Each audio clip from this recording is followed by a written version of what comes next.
Hello and welcome to our channel. With the help of 4, 3 and 8 number, we will draw different fishes with different types. Now this is very interesting things that with the numbers we are drawing here fishes. So here it is completed and you can color it with the very colorful colors.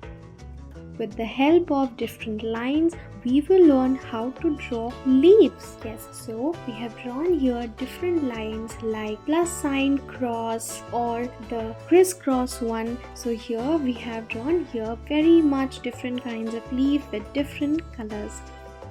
In this video, we will learn with the help of these numbers draw different animals. Yes, so here we are drawing here very much different animals with the help of different numbers. Here we have drawn pig, cat, hen, dog, rabbit, fish, a snail, a bird. So this was very easy process to draw many animals, right?